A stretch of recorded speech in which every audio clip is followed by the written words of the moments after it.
Hello बच्चों, ये question है जेईई मेन 2024 का 9 अप्रैल फर्स्ट शिफ्ट का। देखिए इसमें क्या बोला गया। A capacitor is made of a flat plate of area A and a second plate having having a stair like structure है, देखो ऐसा। As shown in figure, if area of each stair in arrangement is a by 3, arrangement में जो area है हर एक stair का वो a by 3 a by 3 a by 3 है, मतलब ये भी a by 3 है और ये भी a by 3 है। ओके, तो a by 3 का एरिया हो गया। एंड हाइट इज़ d, ठीक है, हर एक का हाइट d है, तो इनके बीच का डिस्टेंस भी d है, यहाँ भी ये भी d है, ये भी d है, सबका हाइट d है। The capacitance of the arrangement is, arrangement का कैपेसिटेंस पूछ रहा है, ठीक है। तो आप देखिए यहाँ पर क्या हो जाएगा कि अगर मैं इस डायग्राम को देखूँ अरेंज करके, ठीक है, मैं आपको यहाँ पर एक बार दिखा देता हूँ। रुकिए एक मिनट, ज़रा पेज एक्स्ट्रा ज़रूरत पड़ेगी। हाँ, तो अब अगर इस डायग्राम को अरेंज करूँ मैं, तो देखिए कैसा आएगा। एक तो फ्लैट प्लेट, ठीक है, दूसरा फ्लैट प्लेट के अलावा जो स्टेयर लाइक स्ट्रक्चर है ना, उसको भी हम लोग को यहाँ पर ड्रॉ कर लेना चाहिए, ठीक है। तो ऐसा आएगा, ओके, इस तरीके का आएगा।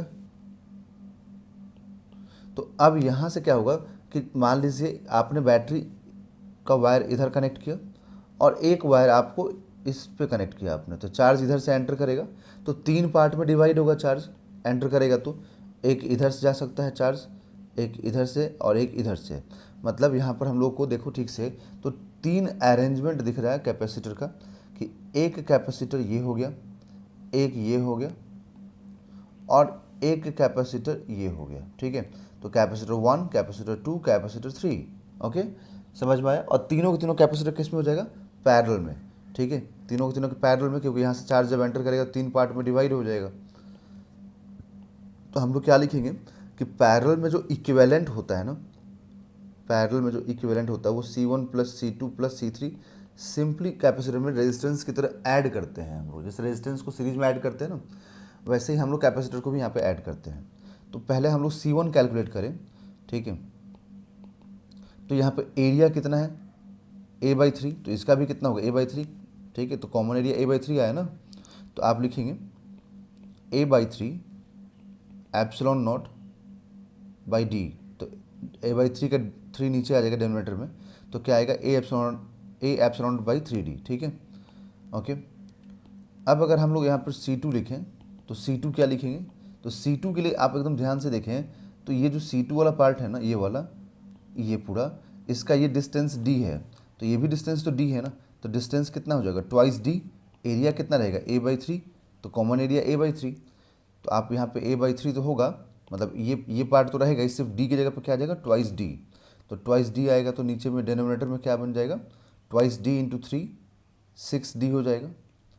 C3 देखें अगर हम लोग, तो हम लोग C3 क्या लिखेंगे, तो यहाँ से लेकर के यहाँ तक तो डिस्टेंस कितना हो गया, ट्वाइस d है ना, क्योंकि ये d, फिर ये यहाँ से लेकर d, फिर ये भी d, तो पूरा डिस्टेंस कितना हो जाएगा 3d।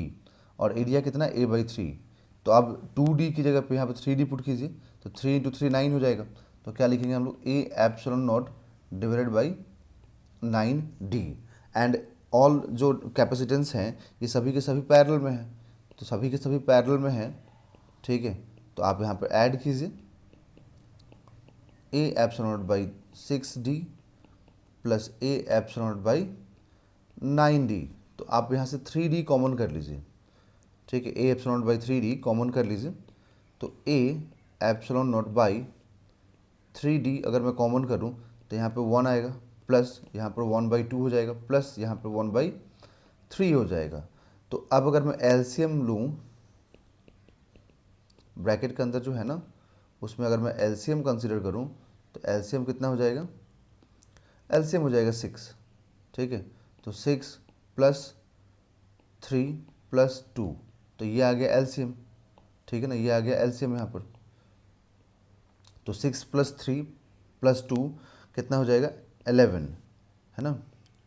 तो 11 a epsilon not by 18 D, 11A epsilon not by 18D। तो इसका जो आंसर आएगा, जो इक्विवेलेंट होगा 11A epsilon not by 18D होगा। दैट इज ऑप्शन नंबर, देखते हैं कौन सा करेक्ट होता है। 11 epsilon not A by 18D, that is option number 4 is the right answer.